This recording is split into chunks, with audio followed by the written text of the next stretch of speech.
وَلَقَدْ يَسَّرْنَا الْقُرْآنَ لِلذِّكْرِ فَهَلْ مِن مُّدَّكِرٍ الحمد لله رب العالمين والصلاة والسلام على أشرف الأنبياء والمرسلين أما بعد فأعوذ بالله من الشيطان الرجيم من همزه ونفخه ونفثه بسم الله الرحمن الرحيم رب اشرح لي صدري ويسر لي أمري واحلل عقدة من لساني يفقهوا قولي اللهم انفعنا بما علمتنا وعلمنا ما ينفعنا وزدنا علما. بسم الله الرحمن الرحيم. قد أفلح المؤمنون الذين هم في صلاتهم خاشعون والذين هم عن اللغو معرضون والذين هم للزكاة فاعلون والذين هم لفروجهم حافظون إلا على أزواجهم أو ما ملكت أيمانهم فإنهم غير ملومين فمن ابتغى وراء ذلك فأولئك هم العادون والذين هم لأماناتهم وعهدهم راعون. بسم الله الرحمن الرحیم. قد افلح المؤمنون، یقیناً مؤمن کامیاب ہو گئے. الذین هم فی صلاتهم خاشعون، کون لوگ مومن ہیں، ان کی صفات کیا ہیں؟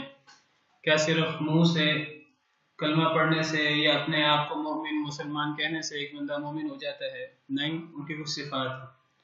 جو ان صفات پر عمل پیرا ہوگا وہی مومن ہوگا. جو ان صفات پر عمل پیرا نہیں ہوگا تو زبانی دعووں کی کوئی حیثیت نہیں ہے. زبانی دعوے تو منافق بھی بہت کرتے تھے. وَمِنَ النَّاسِ مَن يَقُولُ آمَنَّا بِاللَّهِ وَبِالْيَوْمِ الْآخِرِ وَمَا هُم بِمُؤْمِنِينَ. ایسے لوگ بھی ہیں جو کہتے ہیں ہم اللہ اور آخرت پر ایمان لائے، حالانکہ وہ مومن نہیں ہیں. منافقین. پورا رکوع جو ہے وہ ان کے بارے میں، سورہ بقرہ کا دوسرا رکوع انہی کے بارے میں ہے. تو زبانی دعووں کی حیثیت نہیں، وہ کچھ صفات ہیں جن صفات پر عمل پیرا ہوں تو ایسا بندہ مومن ہوگا. تو مومن وہ لوگ ہیں الذین هم فی صلاتهم خاشعون، جو اپنی نمازوں میں خشوع و خضوع اختیار کرتے ہیں. صرف نماز نہیں پڑھتے بلکہ نماز کو کما حقہ قائم کرتے ہیں، اور نماز کی بنیادی ترین شرط خشوع و خضوع. خشوع و خضوع کے بغیر نماز ایسے ہی ہے جیسے کہ آپ سمجھیے کہ ایک روح کے بغیر جسم، جس کی کوئی اہمیت نہیں ہے. ان الصلاۃ تنہی عن الفحشاء والمنکر، اللہ نے فرمایا کہ نماز تو وہ عمل ہے جو انسان کو بے حیائی اور ہر برے کام سے روکتا ہے. ہمیں تو ہماری نماز نہیں روکتی غلط کام سے، بے حیائی سے. وجہ کیا ہے؟ وَلَذِكْرُ اللَّهِ أَكْبَرُ، یہ جو ذکر اللہ کا ہے جو نماز کے اندر موجود ہے، یہ سب سے بڑی شے ہے. اگر ذکر ہی نہیں ہے نماز کے اندر، اگر نماز کے اندر اللہ کی یاد ہی نہیں ہے. حضرت موسیٰ علیہ السلام کو اللہ رب العالمین نے حکم دیا، کئی دفعہ ذکر کر چکا ہوں کہ یہ نماز، زکوٰۃ، روزہ، حج، دین کے بنیادی سارے اعمال یہ شروع سے چلے آ رہے ہیں سیدنا آدم علیہ السلام سے. دین اسلام تمام نبیوں کا دین ہے. یہ تمام جو ارکان ہیں دین کے، یہ تمام نبیوں کے دین میں تھے. حضرت موسیٰ علیہ السلام کو جو پہلی وحی ہوئی درخت کے ذریعے، ایک پردے کے ایک اوٹ کے پیچھے سے، تو اس میں اللہ رب العالمین نے توحید کے بعد انہیں یہی فرمایا وَأَقِمِ الصَّلَاةَ لِذِكْرِي، اے موسیٰ میری یاد کے لیے نماز قائم کرنا. نماز یاد کے لیے ہوتی ہے. نماز کوئی یہ نہیں ہوتا کہ نماز پڑھ لی میں نے، جس طرح ایک ایکسرسائز تھی وہ کر لی. یہ ایک ایکسرسائز نہیں ہے، صرف اس کے پیچھے ایک مقصد ہے، ایک اللہ کی یاد ہے. اور وہ اللہ کی یاد اور وہ نماز کا اصل مقصد کس طرح پورا ہوگا؟ خشوع و خضوع سے. خشوع و خضوع کیا ہے؟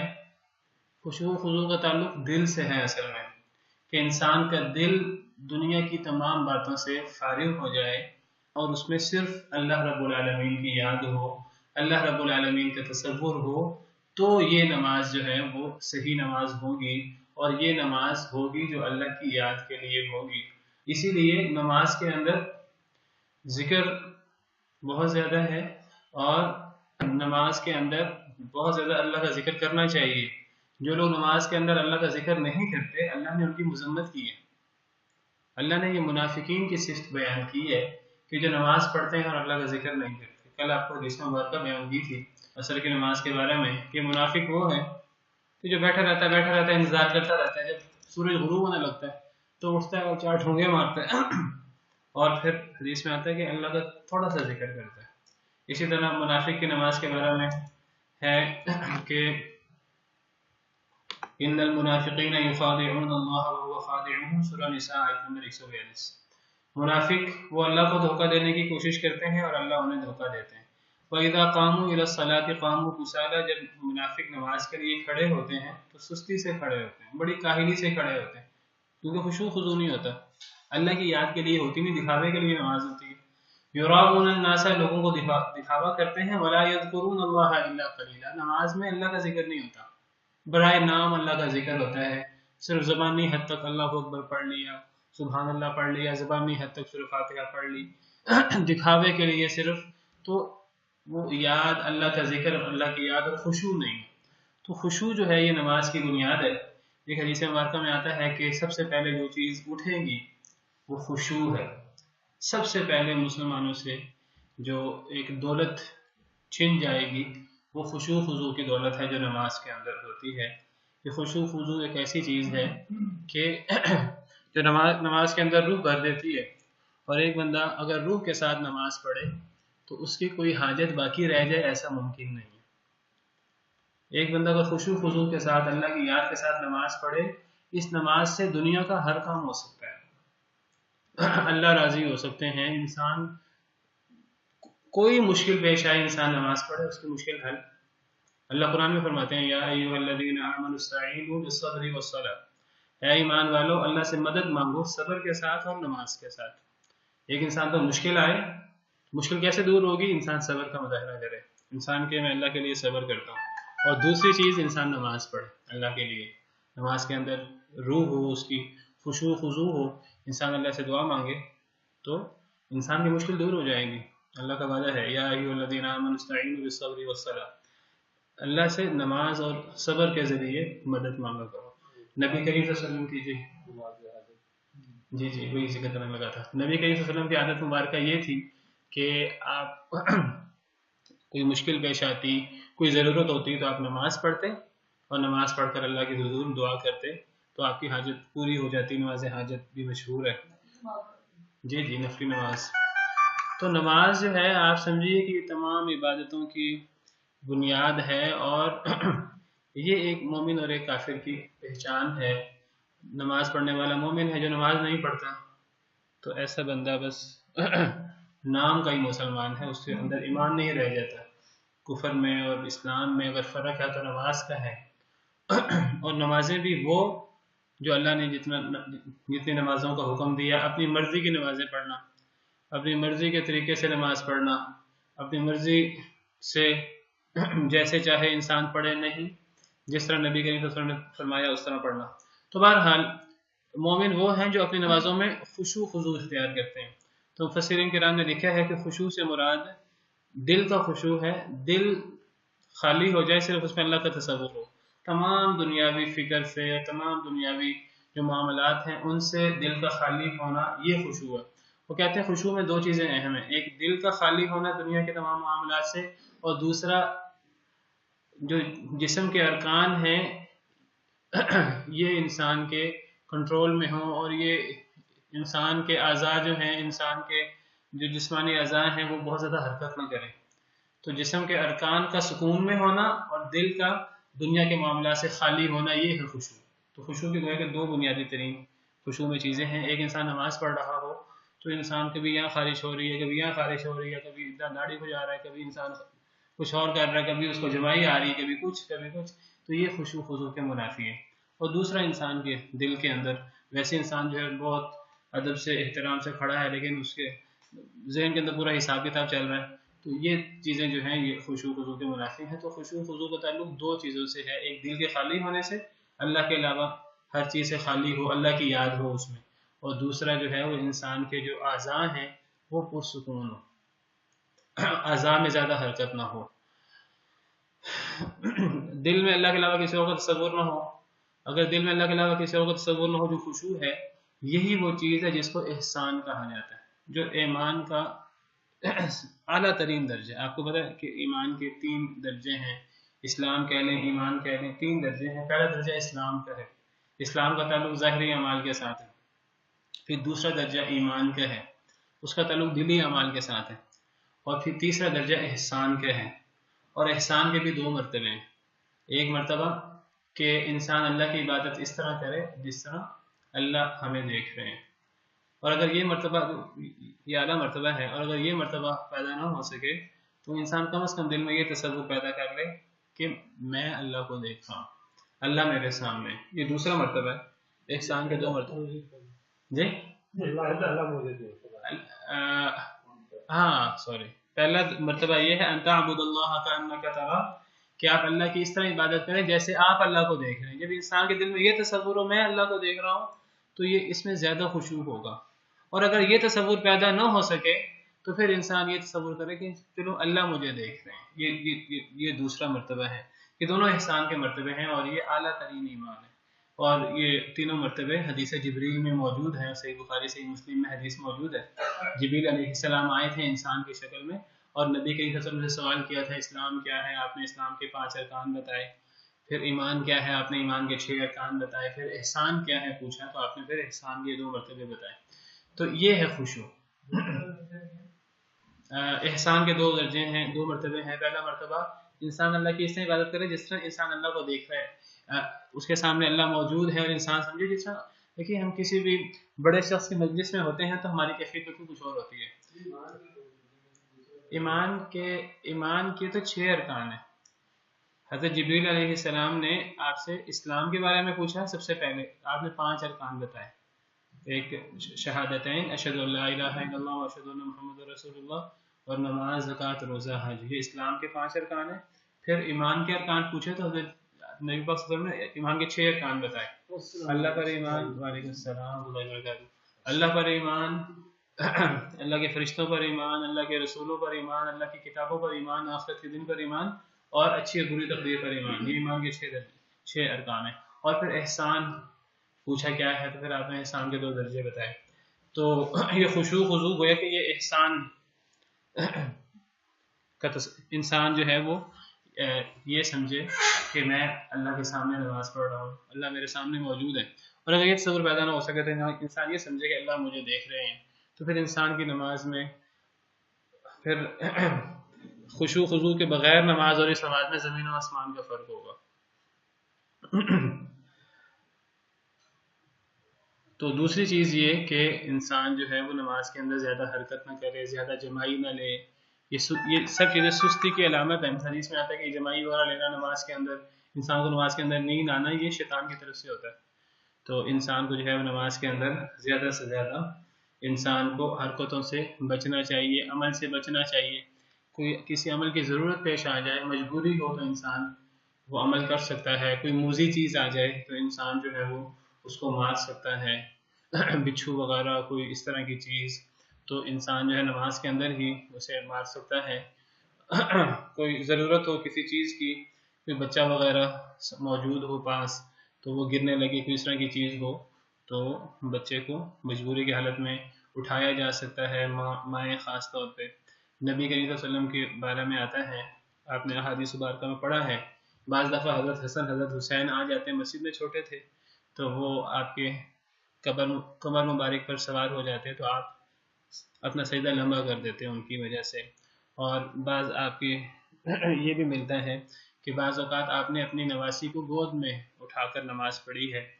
تو مجبوری کی حالت میں عمل ہو سکتا ہے، انسان زیادہ سے زیادہ اللہ کی طرف توجہ کرے، تو ورنہ مجبوری کی حالت نہ ہو تو انسان کو زیادہ سے زیادہ جو ہے پرسکون ہو کر نماز پڑھنی چاہیے۔ بعض لوگ پرسکون ہونے سے یہ مراد لیتے ہیں، وہ کہتے ہیں یہ جو ہم نماز کے اندر حرکتیں کرتے ہیں، اور بعض لوگ حرکتوں کے اندر یہ رفع دین وغیرہ یہ بھی لیتے ہیں، کہتے ہیں دیکھو ان کی نماز کے اندر سکون نہیں ہے، یہ نماز کے اندر جو ہے مکھیاں اڑاتے ہیں اور یہ کرتے ہیں وہ کرتے ہیں۔ نماز کے اندر پرسکون ہونے سے مراد اس طرح نماز پڑھنا ہے جس طرح اللہ کے نبی صلی اللہ علیہ وسلم نے حکم دیا، اور بلا وجہ کی حرکات وہ مراد ہے، ورنہ ایسی چیزیں جو نماز کے اندر شامل ہیں جو نماز کا حصہ ہیں، جو نماز کے سنن فرائض واجبات میں سے ہیں، ان کو ادا کرنا یہ خشوع و خضوع کے منافی نہیں ہے۔ اگر یہ خشوع و خضوع کے منافی ہو، اگر ہم نے اس طرح کر کے ان چیزوں کو، اختلافی مسئلوں کو خشوع و خضوع کے منافی قرار دینا شروع کر دیا تو سب سے پہلے رکوع سجدہ خود جو ہے یہ خشوع و خضوع کے منافی ہو جائے گا۔ ایک انسان سیدھا کھڑا ہو کے نماز پڑھے تو اب یہ بندہ جو ہے خشوع و خضوع سے نماز پڑھ رہا ہے، رکوع میں جائے کھڑا ہو، پھر سجدے میں جائے، پھر بیٹھے، پھر سجدے میں جائے، پھر کھڑا ہو، یہ بھی خشوع و خضوع کے منافی ہے؟ نہیں، کوئی بھی نہیں کہے گا یہ خشوع و خضوع کے منافی ہے، یہ تو نماز کا طریقہ کار ہے۔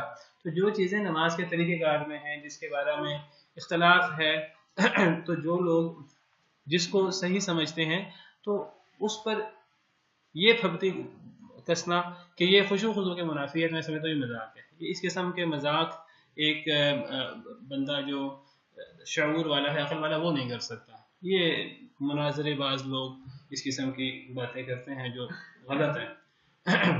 تو نماز کے اندر خشوع و خضوع سے مراد اس طرح نماز پڑھنا جیسا نبی کریم صلی اللہ علیہ وسلم نے نماز پڑھی، تمام فرائض واجبات سنن وغیرہ کا دھیان کرتے ہوئے پرسکون، انسان بلا وجہ کی حرکتیں نہ کرے، دل اس کا دنیاوی معاملات سے خالی ہو اور انسان کی حرکتوں میں سکون ہو، تو یہ خشوع و خضوع ہے۔ والذین هم عن اللغو معرضون، وہ لوگ جو لغو سے منہ موڑتے ہیں، لغو کی طرف متوجہ نہیں ہوتے، فضول باتیں وہ ان سے ان کا کوئی لینا دینا نہیں ہے، فضول باتوں کی طرف متوجہ نہیں ہوتے، نہ ان کی دلچسپی ہے اس میں، اور اگر کبھی ان کو لغو سے گزرنا پڑ جائے تو وہ پہلو بچا کر گزر جاتے ہیں، وہ لغو چیز کی طرف متوجہ اور اس کے اندر شامل ہی نہیں ہوتے۔ کوئی ایسا کام ہو رہا ہے جو کام لغو ہے، جس کا کوئی فائدہ نہیں ہے، لغو چیز، ہم بعض دفعہ لغو کا معنی بےہودہ کر لیتے ہیں، بےہودہ فحاشی والا کام اور ناجائز کام، یہ تمام چیزیں لغو ہیں، چاہے بےہودہ چیز ہو، چاہے کوئی ناجائز چیز ہو، وہ بھی لغو ہے۔ اور کچھ ایسی چیزیں بھی ہیں جن کو صراحتاً، جن سے منع تو نہیں کیا گیا لیکن وہ کوئی کام کی چیزیں نہیں ہیں، کھیل کود جیسی چیزیں ہیں اور اس طرح کی چیزیں اگر وہ کسی حد تک جائز بھی ہوں دین کے اندر، تو جو مومن لوگ ہیں، جو اللہ سے ڈرنے والے لوگ ہیں، تو وہ لغو ان چیزوں سے اپنا پہلو بچا کے رکھتے ہیں، وہ باوقار لوگ ہیں۔ اب مثال کے طور پر میں آپ سے ذکر کروں کہ انسان بیٹھ کے کھانا پینا چاہیے، چل پھر کے بھی مجبوری ہو تو کھایا جا سکتا ہے، لیکن جو مومن ہوں گے، جو لوگ باوقار ہوں گے، وہ اس چیز سے بچتے ہیں، چلتے پھرتے کھانے پینے سے، ان چیزوں سے۔ انسان جو ہے وہ اگر اس کے پاس وقت ہو تو وہ نماز وغیرہ کو خراب کیے بغیر انسان کوئی کھیل کود وغیرہ کے معاملات کر سکتا ہے، انسان گپے مار سکتا ہے، کوئی اس کی بہت زیادہ ممانعت نہیں ہوگی۔ لیکن جو اللہ کے مومن بندے ہیں وہ اس قسم کی ایسے کام جن کا کوئی فائدہ نہیں ہے اس سے بھی زیادہ سے زیادہ بچنے کی کوشش کرتے ہیں، وہ اپنا وقت زیادہ سے زیادہ مفید چیزوں میں خرچ کرتے ہیں۔ فَإِذَا فَرَغْتَ فَانْصَبْ، نبی کے وسلم کو حکم ہو جب آپ فارغ ہوں تو آپ کوشش کریں، آپ محنت کریں۔ وَإِلَىٰ رَبِّكَ فَارْغَب، اپنے رب کی طرف رجوع کریں۔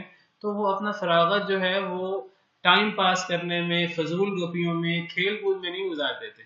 تو لغو کے اندر بےہودہ اور ایسی باتیں بھی آ جاتی ہیں جو ناجائز ہیں اور فحش باتیں ہیں، اور ایسی باتیں بھی جو جائز ہوں لیکن ان کا کوئی بہت زیادہ فائدہ نہ ہو، انسان بہت زیادہ ٹینشن میں ہو، انسان اپنے ٹینشن وغیرہ اتارنے کے لیے انسان جو ہے وہ تفریح وغیرہ کر سکتا ہے، لیکن ہر وقت ان چیزوں میں مگن ہونا، ان چیزوں کو اپنا ایک پیشہ بنا لینا، اپنی کمائی کا ذریعہ بنا لینا، میں سمجھتا ہوں کہ یہ جو آج کل یہ کھیل کود کو کمائی کا ذریعہ بنانا، یہ لغو میں سمجھتا ہوں شامل ہے۔ اگرچہ جائز ہے، میں یہ نہیں کہتا کہ کھیلنا کودنا جائز نہیں ہے، لیکن اس کو اپنی زندگی کا کام بنا لینا یہ ایک باوقار اور ایک مومن بندے کا کام نہیں ہے۔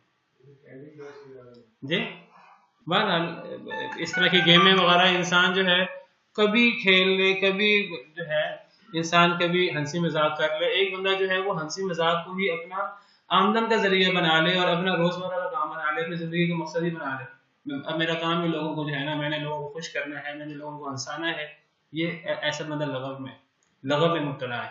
تو مومن لوگ لغو سے اعراض کرتے ہیں۔ جی دیکھیے، میں آپ سے یہ نہیں کہہ رہا کہ یہ جو ہے کھیل کود والی چیزیں جائز نہیں ہے، اسلام کے اندر جائز ہیں، تفریح جائز ہے، نبی پاک صلی اللہ علیہ وسلم نے بھی کی ہے، لیکن جتنی انسان کو ضرورت ہے اس حد تک۔ آپ بھی خوش طبی کرتے تھے ازواج مطہرات کے ساتھ، صحابہ کرام کے ساتھ، ساتھیوں کے ساتھ ہنسی مذاق بھی کرتے تھے، اس میں جھوٹ نہیں ہوتا تھا، اس میں کوئی غلط بات نہیں ہوتی تھی۔ حضرت عائشہ کے ساتھ آپ نے دوڑ بھی لگائی اور اس طرح کی چیزیں آپ نے حضرت عائشہ کو دکھائیں۔ باقاعدہ حبشی لڑکے جو ہیں مسجد میں نیزہ بازی کی پریکٹس کر رہے تھے اور آپ نے حضرت عائشہ کو چیزیں دکھائیں، تو یہ چیزیں منع نہیں ہیں، لیکن ان چیزوں میں اپنا پورا ٹائم ان چیزوں میں لگا دینا تو یہ چیز بھی لغو میں آ جائے گی۔ اور جو مومن بندے ہیں وہ لغو سے دور رہتے ہیں۔ اور عباد الرحمن کی صفت کیا ہے؟ والذین لا یشہدون الزور وَإِذَا مَرُّوا بِاللَّغْوِ مَرُّوا کِرَامًا۔ عباد الرحمن کی صفات سورہ فرقان میں ابھی آئیں گی کچھ دیر بعد، ایک پارے کے بعد تقریباً وہ آئیں گی۔ تو عباد الرحمن کی صفات یہ ہے کہ جب وہ لغو سے گزرتے ہیں تو پہلو بچا کر گزر جاتے ہیں، وہ اس میں ملوث نہیں ہوتے لغو میں، فضول باتوں میں۔ اسی طرح یہ جو ہے نا بہت زیادہ باتیں کرنا اور بہت زیادہ یہ مذاق وغیرہ اور ایسی مجلسوں میں بہت زیادہ شرکت، یہ بھی انسان کے دل کو مار دیتی ہے۔ آج ہمارے ہاں کہا جاتا ہے کہ زیادہ ہنسنے سے انسان کا دل جو ہے وہ آباد رہتا ہے اور انسان بیماریوں سے دور رہتا ہے۔ زیادہ ہنسنا انسان کے دل کو مار دیتا ہے۔ مسکرانا چاہیے، انسان کو بلا وجہ ٹینشنوں کا شکار نہیں ہونا چاہیے۔ مسکرانا یہ ایک اچھی صفت ہے۔ زیادہ ہنسنا یہ دل کو مار دیتا ہے حدیث مبارکہ کے مطابق، اور اللہ کا حکم ہے فَلْيَضْحَكُوا قَلِيلًا وَلْيَبْكُوا كَثِيرًا، تھوڑا ہنسنا چاہیے، زیادہ رونا چاہیے۔ اور اللہ نے مذمت کی ان لوگوں کی وَتَضْحَكُونَ وَلَا تَبْكُونَ، تم ہنستے ہو تم روتے نہیں۔ تو بہرحال یہ سب چیزیں لغو میں شامل ہیں۔ تو مومن کی عباد الرحمن کی صفت یہ ہے کہ وہ لغو سے اور ان چیزوں سے محفوظ رہتے ہیں۔ میں اصل میں یہ جو بہت زیادہ باتیں کرنا اور یہ گالم گلوچ اور ان چیزوں کے اندر وقت ضائع کرنا، میں اس لیے بات زیادہ کر رہا ہوں کہ آج ان چیزوں کو برا نہیں سمجھا جاتا۔ ان چیزوں میں بہت زیادہ مگن رہنا یہ برا ہے۔ ہمارے ہاں ایسے ڈرامے ہیں کہ اور ایسے پروگرام ہوتے ہیں مختلف ٹی وی شوز میں جن کا کام ہی لوگوں کو ہنسانا ہے، اور ہم سمجھتے ہیں کہ تفریح کے لیے، خوش طبعی کے لیے ہم ان کو دیکھ سکتے ہیں۔ میں پھر وہی بات کہوں گا کہ کبھی انسان دیکھے تو الگ بات ہے، لیکن انسان جو ایسا پروگرام کبھی مس نہ کرے اور ان چیزوں میں انسان مگن رہے۔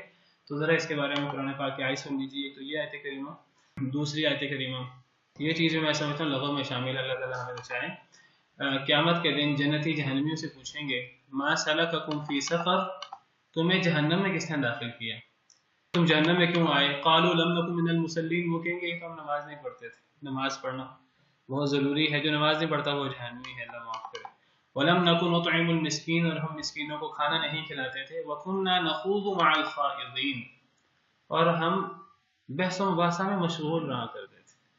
یہ جو ہے نا خوش طبیعیاں کرنا اور ہر وقت ان چیزوں میں مشغول رہنا، یہ اچھے لوگوں کی صفات نہیں ہے، یہ لغو ہے۔ اور اس لغو میں مستقل انسان جو ہے وہ اس میں پڑ جائے تو یہ لغو ہے اور اس سے بچنا چاہیے، اور یہ چیز انسان کو جہنم میں لے جاتی ہے۔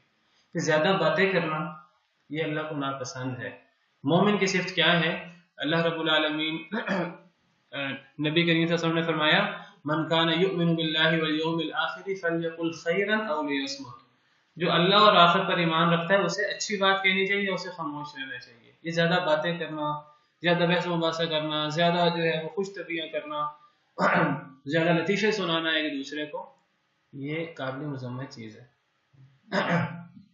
جو بندہ اللہ اور آخرت پر ایمان رکھتا ہے، اگر اس نے بات کرنی ہے تو اچھی بات کہے یا خاموش رہے۔ خاموشی آپ سمجھیے 1000 نعمت ہے، بہت بڑی نعمت ہے خاموشی۔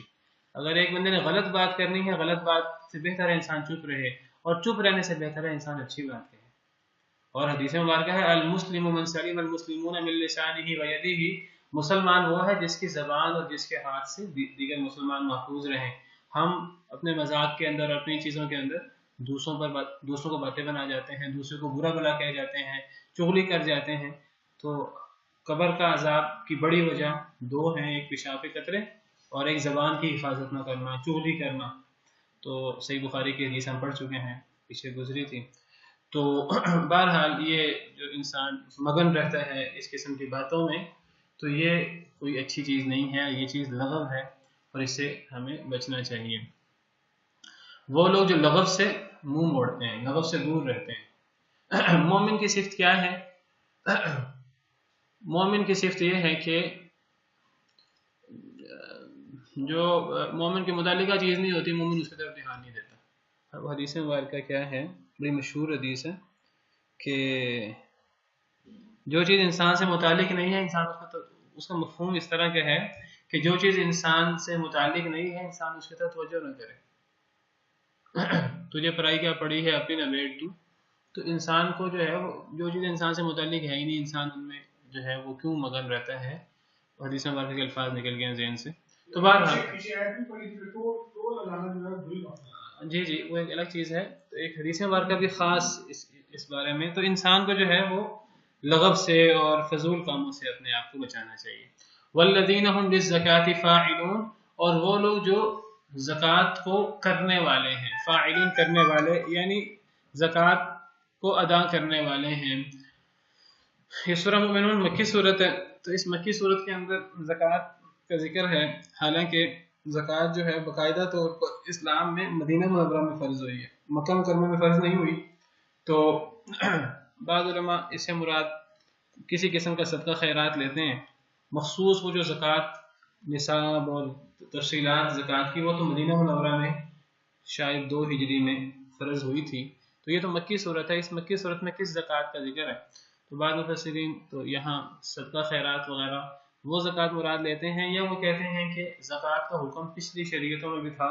تو کوئی چیز ابھی تو کوئی چیز باقاعدہ طے نہیں ہوئی تھی اسلام کے اندر کہ کتنا نصاب ہو تو زکوٰۃ ادا کرنی ہے اور کتنی زکوٰۃ ادا کرنی ہے. کوئی چیز طے کیے بغیر مکہ مکرمہ میں اتنا حکم ضرور تھا کہ غریبوں کا دھیان کرنا ہے، اپنے مال میں سے خرچ کرنا ہے، لیکن اس کے لیے بھی تفصیلات طے نہیں ہوئی تھیں. تو تفصیلات کے بغیر جتنا پچھلی شریعتوں میں حکم موجود تھا کہ غریبوں کا خیال کرنا چاہیے اور اپنے مال میں سے کچھ حصہ نکالنا چاہیے، تو اس زکوٰۃ کا ذکر ہے. بہرحال تو زکوٰۃ اور صدقہ وغیرہ کا ذکر ہے کہ مومن لوگ وہ ہیں جو زکوٰۃ ادا کرتے ہیں، جو اپنے مال سے صدقہ خیرات نکالتے رہتے ہیں، جن سے وہ خود بھی پاک ہوتے ہیں اور جن سے ان کا مال بھی پاک ہوتا ہے. زکوٰۃ سے صدقہ سے 2 فائدے ہوتے ہیں. انسان خود بھی پاک ہوتا ہے، انسان کی طہارت ہو جاتی ہے انسان کے گناہوں سے، اور انسان کا مال بھی پاک ہو جاتا ہے اور وہ انسان کے مال میں برکت پیدا ہو جاتی ہے. اسی لیے سورہ توبہ میں اللہ نے فرمایا خذ من اموالہم صدقۃ تطہرھم وتزکیہم بہا وصلی علیہم. اے نبی ان کے مالوں کا صدقہ لیجئے، تطہرھم وتزکیہم بہا. جب آپ ان کے مالوں سے صدقہ لیں گے تو اس صدقہ سے آپ ان کو بھی پاک کر دیں گے اور ان کے مال بھی پاک ہو جائیں گے. یہ آپ ان کو بھی پاک کر دیں گے اور ان کا تزکیہ بھی کر دیں گے. تو زکوٰۃ ادا کرنے سے، صدقہ ادا کرنے سے انسان خود بھی پاک ہوتا ہے گناہوں سے اور انسان کا مال بھی پاک ہوتا ہے. اور زکوٰۃ و صدقہ ایسی چیز ہے جو اللہ کے غصے کو ٹھنڈا کر دیتی ہے، اللہ کے غضب کو ٹھنڈا کر دیتی ہے، اور قبر کے عذاب سے انسان کو بچاتی ہے اور حشر کی مشکلات سے انسان کو بچاتی ہے زکوٰۃ و صدقہ. تو وہ لوگ جو زکوٰۃ ادا کرنے والے ہیں، تیسری صفت مومنوں کی. چوتھی صفت بھی اذان کی بات پڑھ لیتے ہیں. والذین هم لفروجہم حافظون. چوتھی صفت وہ لوگ جو اپنی شرم گاہوں کی حفاظت کرتے ہیں. جو لوگ شرم گاہ کے گناہ سے اپنے آپ کو بچاتے ہیں، جن چیزوں سے دین نے منع کیا ہے تو اس سے اپنے آپ کو بچاتے ہیں اور اپنی شرم گاہوں کی حفاظت کرتے ہیں. الا علی ازواجہم، مگر اپنی بیویوں پر، او ما ملکت ایمانہم، یا جن کے مالک ہوئے ان کے دائیں ہاتھ یعنی اپنی لونڈیوں سے. فإنہم غیر ملومین، بس یہ لوگ ملامت زدہ نہیں. یعنی جو لوگ اپنی شرم گاہوں کی حفاظت کرتے ہیں سوائے اپنی بیویوں اور اپنی لونڈیوں کے. بیویوں سے اور لونڈیوں سے خواہش پوری کرنا اللہ نے جائز رکھا ہے. جنسی خواہش اللہ نے انسان کے اندر رکھی ہے. اللہ یہ نہیں چاہتے کہ انسان اس خواہش کو پورا ہی نہ کرے، لیکن اللہ نے اس کو ایک حدود کے اندر رکھا ہے. تو اللہ نے بیوی سے اور لونڈی سے یہ خواہش پوری کرنے کی اجازت دی ہے. جو لوگ بیوی یا لونڈی سے یہ خواہش پوری کرے تو اللہ فرماتے ہیں ایسے لوگوں پر کوئی ملامت نہیں ہے. ایسے لوگوں کو غلط نہیں سمجھنا چاہیے. کچھ ایسے لوگ ہیں کہ جو اس عمل کو ہی غلط سمجھتے ہیں. یہ عمل غلط نہیں ہے. یہ عمل غلط ہوتا تو یہ نیک لوگ نہ کرتے، انبیاء نہ کرتے، اور پوری نسل انسانیت، نسل نو انسان کی نسل بھی پیدا نہ ہوتی، تو یہ عمل غلط نہیں ہے جنسی عمل یہ ایک جائز عمل ہے، بلکہ اگر ایک انسان اللہ کے جو حدود اللہ نے مقرر کی ہیں اس کے مطابق انسان اپنی خواہش پوری کرے تو یہ گناہ نہیں ہے، یہ کوئی غلط چیز نہیں ہے، بلکہ یہ ثواب کا کام ہے۔ حدیث مبارکہ ہے، نبی کریم صلی اللہ علیہ وسلم نے فرمایا وفی بضع احدکم صدقہ، تمہاری شرمگاہ میں بھی صدقہ ہے۔ تو صحابہ کرام بڑا حیران ہوئے، کیا ہے اللہ کے نبی صلی اللہ علیہ وسلم اس کام میں بھی صدقہ ہے؟ تو آپ نے فرمایا ہاں۔ آپ نے فرمایا کہ اگر تم میں سے کوئی بندہ زنا کرتا تو غلط نہیں تھا؟ جی وہ تو غلط تھا۔ تو فرمایا اگر وہ صحیح کام کرے گا تو اس پہ اس کو اجر ملے گا۔ تو اگر ایک انسان جو ہے وہ جنسی خواہش غلط طریقے سے پوری کرتا تو غلط ہوتی، اگر جائز طریقے سے پورا کرے تو اس میں ثواب ہے باقاعدہ اور اللہ کی طرف سے اجر ملتا ہے۔ تو بیویوں سے انسان خواہش پوری کر سکتا ہے، اور لونڈیوں سے آج کل بیویوں کی صورتحال ہی ہے، لونڈیوں کی صورتحال آج کل موجود نہیں ہے۔ تو آج کل جو ہے وہ صرف بیویوں سے انسان یہ خواہش پوری کر سکتا ہے، اور یہ خواہش کسی سے پوری نہیں کر سکتا۔ ہاں اگر کوئی ایسا وقت آ گیا کہ دوبارہ یہ سلسلہ شروع ہو گیا غلام لونڈی والا، تو پھر قرآن کے نص کے مطابق لونڈی سے بھی جنسی تعلق قائم کیا جا سکتا ہے۔ میں نے اس لیے وضاحت کی ہے کہ بعض لوگ آج بڑا عجیب سمجھتے ہیں اس بات کو کہ بیوی کے علاوہ لونڈی سے بھی جنسی خواہش ہو سکتی ہے۔ جی قرآن کہتا ہے ہو سکتی ہے، اور نبی کریم صلی اللہ علیہ وسلم کے دور میں یہ چیز موجود تھی، اور اس میں کوئی قباحت نہیں ہے، یہ اللہ نے جائز معاملہ رکھا ہے۔ نبی کریم صلی اللہ علیہ وسلم کی ایک اولاد، آپ کے ایک بیٹے لونڈی سے پیدا ہوئے، حضرت ابراہیم علیہ السلام۔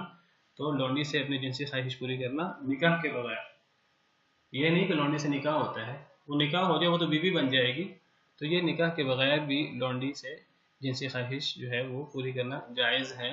آج کل یہ صورتحال ممکن نہیں ہے۔ یہ جو گھر میں کام کرنے والے لوگ ہیں ان کو غلام لونڈی نہیں سمجھنا چاہیے۔ جی لیکن آج کل یہ غلط فہمی ہے بعض لوگوں کی کہ جس بچی کو وہ اپنے پاس مستقل طور پہ رکھتے تھے اس کے بعد وہی میں نے وضاحت ابھی کر دی نا، یہ آج کل یہ جو ہمارے گھر میں کام کرنے والے ہیں تو ان کو یہ غلام لونڈی نہیں ہے۔ غلام لونڈی کا بالکل الگ تصور ہے، یہ کسی کی خدمت اس طرح کر دی تو یہ غلام لونڈی نہیں ہوتے۔ غلام لونڈی وہ ہوتے ہیں جو مسلمانوں اور کافروں کی جنگ میں کچھ قیدی ہوں اور ان قیدیوں کے بارے میں کوئی سسٹم نہ ہو ان کو آزاد کرنے کا، تو پھر اسلام میں اس کے لیے طریقہ کار یہ ہے کہ بجائے اس کے کہ ایسے قیدیوں کو جیل میں رکھا جائے اور ان کا پورا خرچ اسلامی حکومت پر ہو، ایسے قیدی مسلمانوں میں تقسیم کر دیے جاتے ہیں، اور ان کے بارے میں پھر بڑے احکامات ہیں کہ ان کو وہ کھلاؤ جو خود کھاتے ہو، وہ پہناؤ جو خود پہنتے ہو، اور ان کے حقوق ہیں پورے اسلام کے اندر۔ نبی پاک صلی اللہ علیہ وسلم کے آخری وصیتوں میں سے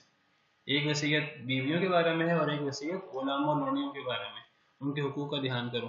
تو ان کے حقوق کا دھیان کرتے ہوئے پھر ایسے جو قیدی ہیں وہ مسلمانوں میں تقسیم کر دیے جاتے ہیں، وہ غلام لونڈی ہوتے ہیں۔ تو لونڈیوں سے انسان جنسی خواہش پوری کر سکتا ہے، ایسے لوگ ملامت زدہ نہیں۔ فمن ابتغى وراء ذلك، آج یہ صورت ممکن نہیں ہے، لونڈیوں والی میں نے ذکر کر دی، آج لونڈی کی کوئی صورت موجود نہیں ہے۔ جو لوگ اس کی صورت بناتے ہیں آج تو وہ سارا کا سارا زنا ہے اور کچھ نہیں ہے۔ فمن ابتغى وراء ذلك، جو تلاش کرے وراء ذلك اس کے علاوہ کوئی اور رستہ، کس کے علاوہ یعنی بیویوں اور لونڈیوں کے علاوہ کوئی اور رستہ تلاش کرے، فاولئک هم العادون، بس یہ لوگ حد سے بڑھنے والے، یہ لوگ تجاوز کرنے والے ہیں۔ تو شرمگاہ کی حفاظت کرنا یہ مومنوں کا کام ہے، اور ایک زبان اور ایک شرمگاہ یہ ایک ایسی چیزیں ہیں کہ جن کی وجہ سے انسان بہت سے گناہوں میں مبتلا ہوتا ہے، اور ان دو چیزوں کی بہت زیادہ حفاظت کرنی چاہیے۔ نبی کریم صلی اللہ علیہ وسلم کا فرمان ہے کہ جو شخص مجھے دو چیزوں کی ضمانت دے میں اسے جنت کی ضمانت دیتا ہوں۔ آپ نے فرمایا دو جبلوں کے درمیان زبان اور دو ٹانگوں کے درمیان شرمگاہ، جو اس بارے میں اللہ کے احکامات کا دھیان رکھے تو میں اسے جنت کی ضمانت دیتا ہوں۔ تو بیوی اور لونڈی، آج صرف بیوی اس سے جنسی خواہش پوری ہو سکتی ہے، باقی جو بھی کام ہوگا وہ ناجائز ہوگا۔ اسی سے متع کی حرمت بھی واضح ہوئی، کیونکہ متع جو ہے بیوی سے نہیں ہوتا، بیوی کے علاوہ کسی اور سے ہوتا ہے۔ قرآن صراحت سے کہہ رہا ہے فمن ابتغى وراء ذلك، اس کے علاوہ جو رستہ اختیار کیا جائے، ایسے لوگ نافرمانی کرنے والے ہیں، ایسے لوگ حد سے بڑھنے والے ہیں، یہ چیز زنا میں آئے گی۔ اسی طرح دین میں شرم نہیں ہے، اور یہ مسئلے بیان کرنے چاہیے کہ کچھ لوگ جو ہیں وہ سمجھتے ہیں کہ اگر زنا کیا جائے پہلے یہ بھی وضاحت کر دوں کہ کچھ لوگ جو ہیں وہ سمجھتے ہیں کہ اگر کسی سے جبری زنا کیا جائے وہ غلط ہے، اگر کسی کے رضامندی سے زنا ہو وہ زنا نہیں ہوتا۔ اسلام میں جبری اور رضامندی کو کوئی فرق نہیں ہے، دونوں ہی زنا ہیں۔ یہ مغرب سے ہمارے ہاں یہ چیز آئی ہے کہ جو چیز جبرن ہو وہ تو غلط ہے، جو چیز رضامندی سے ہو وہ غلط نہیں ہے۔ جبری زنا ہو وہ بھی غلط ہے، رضامندی سے ہو وہ بھی غلط ہے۔ اگر شادی شدہ نہ ہو مرد عورت تو اس کی سزا ہے 100 کوڑے، اگر شادی شدہ ہو چاہے وہ جبری ہو چاہے رضامندی سے ہو تو اس کی سزا رجم کرنا ہے۔ تو ایک تو جبری اور رضامندی کا کوئی فرق نہیں۔ اس کے علاوہ کچھ لوگ سمجھتے ہیں کہ چلو کسی دوسرے ایک غیر خاتون سے کوئی تعلق قائم کرنا جو ہے وہ تو غلط ہے، لیکن اگر ایک انسان جو ہے وہ اب خود ہی کھیلتا رہے اپنے اعضاء کے ساتھ ہی تو یہ غلط نہیں ہے۔ میں کسی پر کون سے زیادتی کر رہا ہوں تو یہ تو میرے لیے جائز ہے۔ اس آیت کریمہ کی روح سے یہ چیز بھی ناجائز ہو جاتی ہے۔ امام شافعی نے ان آیات کریمہ سے استدلال کیا ہے کہ انسان خود استمناء بھی نہیں کر سکتا۔ استمناء سے مراد یعنی اپنی منی خود خارج کرنا، نہ مرد نہ عورت، یہ بھی چیز ناجائز ہے۔ امام شافعی نے فمن ابتغى وراء ذلك اس سے استدلال کیا کہ بیوی یا لونڈی کے علاوہ، آج صرف بیوی کے علاوہ انسان جو بھی جس طریقے سے بھی اپنی خواہش پوری کرے، چاہے خود ہی اپنی خواہش کیوں نہ پوری کر لے، اپنے ارادے سے، ایک ہے خواب کے اندر وہ قابل معافی ہے جس کو احتلام کہتے ہیں، لیکن اپنے ارادے سے اگر انسان اپنی منی خارج کرے گا تو یہ بھی ناجائز ہے، اور یہ بھی جو ہے وہ گناہ میں آئے گا، اور یہ بھی اللہ کے نافرمانی میں آئے گا، اور اس سے بھی بچنا چاہیے۔ تو مومن جو ہے وہ اس سے بھی بچتا ہے، اور جو دیگر زنا کی صورتیں ہیں متا وغیرہ، متا کو بھی لوگوں نے نکاح بنا دیا، تو متا وغیرہ اور زنا اور غلام بازی اور ان تمام چیزوں سے انسان بچتا ہے، تو یہ بندہ مومن ہے۔ اور ایسے مومنوں کے لیے اللہ کے ہاں کیا انعام ہے اس کا آگے ذکر آ رہا ہے۔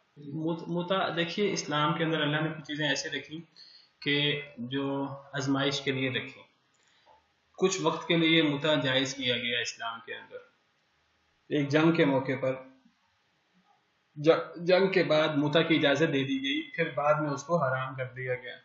تو اہل تشیع کہتے ہیں کہ پھر بعد میں حرام نہیں ہوا، وہ جو اجازت ملی تھی وہ پھر قیامت تک کے لیے اجازت ملی تھی، حالانکہ جن احادیث میں اجازت کا ذکر موجود ہے وہ احادیث صحیح ہیں، انہی احادیث مبارکہ میں یہ بھی موجود ہے کہ پھر بعد میں قیامت تک کے لیے اس اجازت کو منسوخ کر دیا گیا تھا۔ تو آج جو ہے وہ جب اجازت دی نبی کریم صلی اللہ علیہ وسلم نے تو وہ اس وقت جائز تھا، لیکن جب منع کر دیا قیامت تک کے لیے تو اب وہ ایسے حرام ہے جس طرح زنا حرام ہوگا، تو وہ آج فمن ابتغى وراء ذلك میں آئے گا۔ صرف اپنی بیوی سے انسان جنسی تعلق قائم کر سکتا ہے، اور کسی سے انسان جو ہے یہ جنسی تعلق نہیں قائم کر سکتا، انسان خود اپنی خواہش بھی پوری نہیں کر سکتا، تو یہ چیز بھی ناجائز ہے۔ یہ امام شافعی نے اس آیت کریمہ سے استدلال کیا ہے۔ میں اس کی صراحت کر رہا ہوں کہ بعض لوگ اس کو ہلکا سمجھتے ہیں، یہ چیز ہلکی نہیں ہے، یہ چیز بھی اللہ کے نافرمانی ہے، اس سے بچنا چاہیے انسان کو۔ اگر ایک انسان جو ہے وہ بیوی نہیں ہے یا شادی انسان کی نہیں ہوئی تو پھر ایسے لوگوں کو طریقہ یہ سکھایا گیا کہ وہ ایک تو شادی کریں، شادی میں لیٹ نہیں کرنی چاہیے، اور اگر شادی کرنے کے وسائل وغیرہ یا نہ ہو تو پھر انسان روزے رکھیں، فَمَن لَّمْ يَسْتَطِعْ فَعَلَيْهِ بِالصَّوْمِ، پھر وہ روزے رکھے، فَإِنَّهُ لَهُ وِجَاء، تو روزے رکھنے سے انسان کی جو خواہش ہے یہ کنٹرول میں رہے گی اور انسان جو ہے گناہوں سے بچ جائے گا۔ تو یہ زبان کی حفاظت اور شرمگاہ کی حفاظت یہ بہت ضروری ہے۔ وَالَّذِينَ هُمْ لِأَمَانَاتِهِمْ وَعَهْدِهِمْ رَاعُونَ، اور وہ لوگ جو اپنی امانتوں اور اپنے عہد کی رعایت رکھتے ہیں، اپنی امانتوں اور اپنے عہد کا پاس رکھتے ہیں، ان کا دھیان رکھتے ہیں۔ اگر کسی نے ان کو امانت دی تو اس امانت میں خیانت نہیں کرتے۔ امانت کے اندر مال کی امانت بھی آ جاتی ہے، امانت کے اندر یہ بھی آ جاتا ہے کسی کے پاس کوئی عہدہ ہے یہ بھی امانت ہے، کوئی کسی کے پاس اختیار ہے یہ بھی امانت ہے، تو اس امانت میں جو ہے خیانت نہیں کرنا۔ پھر یہ کہ اگر ہمارے پاس اختیار ہے کہ ہم کسی کو کوئی عہدہ سونپ سکتے ہیں تو ہم وہ عہدہ کسی غیر اہل شخص کو سونپ دیں، یہ بھی خیانت ہے۔ ان اللہ یأمرکم ان تؤدوا الامانات الی اہلھا، اللہ تمہیں حکم دیتے ہیں امانتوں کو ان کے اہل کی طرف لوٹاؤ، تو یعنی غیر اہل لوگوں کو عہدہ نہ دو اگر ہمارے پاس اختیار ہے تو امانت میں خیانت نہیں کرتے، اور پھر عہد جب کر لیں تو پھر عہد کا دھیان رکھتے ہیں، تو امانت میں خیانت کرنا یہ منافق کی علامت ہے، اسی طرح عہد کا دھیان نہ رکھنا یہ بھی منافق کی علامت ہے۔ حدیث مبارکہ میں آتا ہے کہ کہ منافق کی 3 علامتیں ہیں، بعض احادیث میں 4 علامتیں ہیں۔ تو ایک علامت یہ ہے کہ جب بات کرتا ہے تو جھوٹ بولتا ہے، اور پھر جب اس کو امانت دی جائے تو خیانت کرتا ہے، جب وہ وعدہ کرے تو وعدہ خلافی کرتا ہے، اور بعض احادیث میں چوتھی علامت بھی ہے کہ جب اختلاف ہو جائے تو وہ پھٹ پڑتا ہے، اس کے منہ سے پھر مغلظات اور گالیاں نکلتی ہیں۔ تو یہ 4 علامتیں جو ہیں یہ منافق کی علامتیں ہیں، اور ہمیں ان علامتوں سے بچنا چاہیے، یہ مومن کی علامت نہیں ہے۔ ایک حدیث مبارکہ کے مطابق جس بندے کی امانت نہیں ہے، خیانت ہے، تو اس بندے کا ایمان ہی نہیں ہے۔ وہ بندہ سمجھے میں مومن ہوں، یہ بندہ ایمان سے خالی ہے۔ لا ایمان لمن لا امانۃ لہ، جس کی امانت نہیں اس کا ایمان ہی نہیں ہے۔ ولا دین لمن لا عہد لہ، جس کا عہد نہیں اس کا دین نہیں، اس کا دین اسلام سے تعلق نہیں ہے، جس کا عہد نہیں ہے۔ تو یہ امانت اور عہد یہ کوئی ہلکی چیز نہیں ہے، اس کا دھیان رکھنا چاہیے، اور یہ مومن کی نشانی ہے۔ تو یہ گویا کہ 7 صفات جو ہے یہاں مومن کی بیان ہوئی ہیں۔ والذین هم علی صلواتهم یحافظون، وہ لوگ جو اپنی نمازوں کی حفاظت کرتے ہیں۔ تو یہ صفات 7 بیان ہوئی، شروع میں بھی نماز کا ذکر ہے، آخر میں بھی نماز کا ذکر ہے۔ وقت ہو گیا نماز کا، تو انشاءاللہ اس کی مزید وضاحت میں اگلے پیریڈ میں کروں گا۔ تو جو لوگ یہ دھیان رکھیں ان چیزوں کا، اولئک هم الوارثون، یہ لوگ وارث ہیں، الذین یرثون الفردوس، جو جنت الفردوس میں داخل ہوں گے، ہم فیہا خالدون، وہ اس میں ہمیشہ رہیں گے۔ اللہ تعالی ہمیں جنت الفردوس کا وارث بنائے۔ وآخر دعوانا الحمدللہ۔